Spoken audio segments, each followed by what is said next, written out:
Hello students, this is your teacher Manish and I'm going to start with new playlist on Java programming.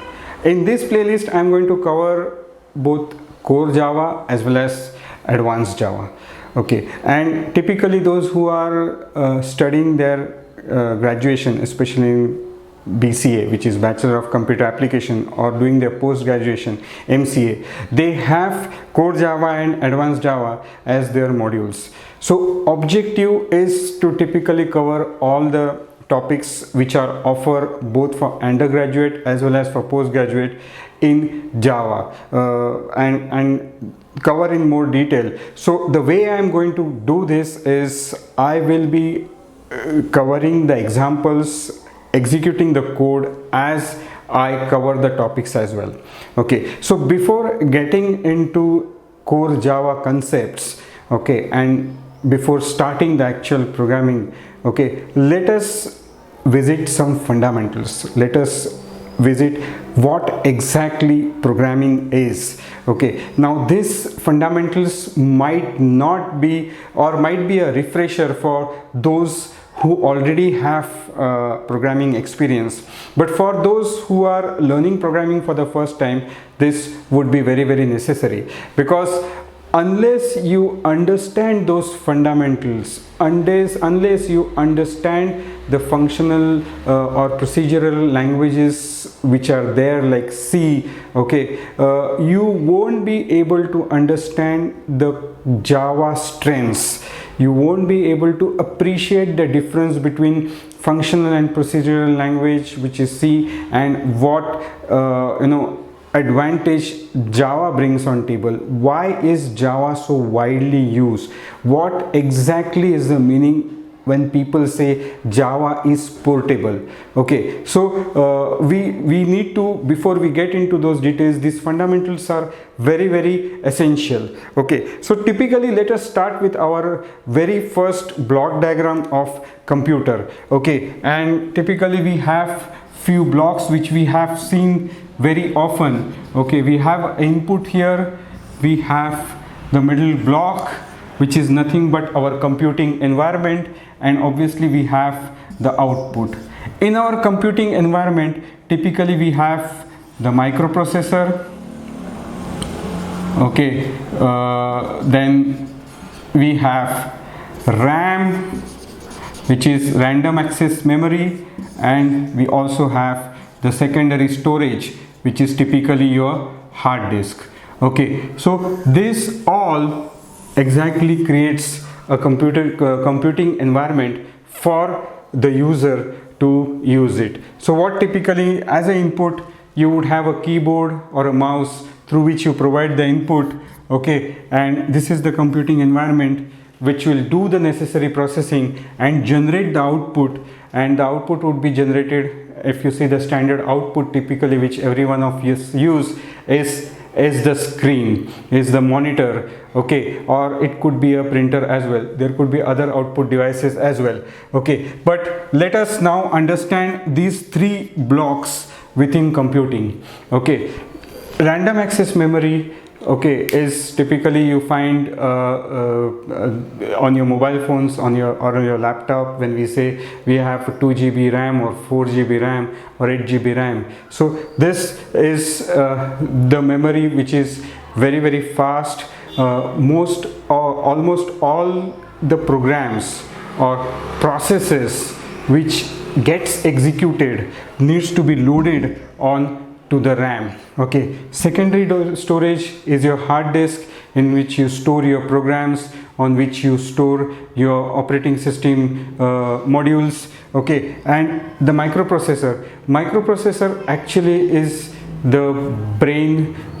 It does the actual computing, and in personal computer this microprocessor is nothing but a small integrated circuit, a small black colored chip. Okay, now in olden days the size of computer used to be huge, but with advent of personal computers, the computing power, the storage got shrunk okay, and you find hundreds and thousands of circuits integrated onto a small silicon chip, okay, and that actually has made our life pretty simple. In fact, today you find your mobile phones which are absolutely small in size, but they do computing as fast, okay, as your laptop or workstation. Okay, so this basically is the brain of your computer. Now if you see all these elements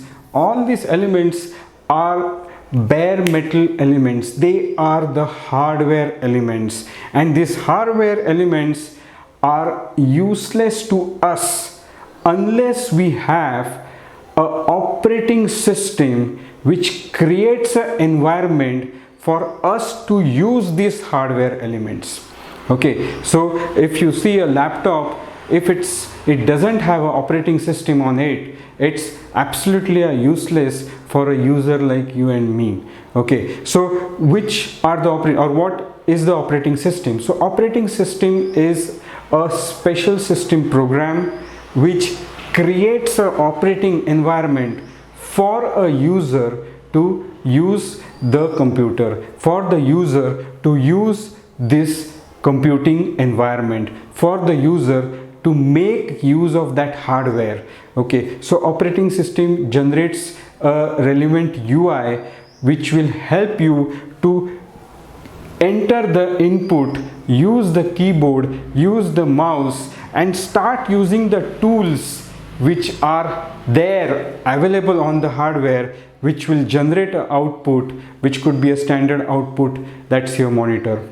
Okay, so remember one thing, operating system creates that operating environment. So there are different types of operating systems: Windows, Linux. Typically most of the laptops or workstations which we use for personal purpose will have Windows operating system installed on it. Okay, now OS, when you have operating system installed on your computer, now think what happens when a computer is started. Okay, so when you put a switch on, so typically your operating system gets loaded onto your RAM.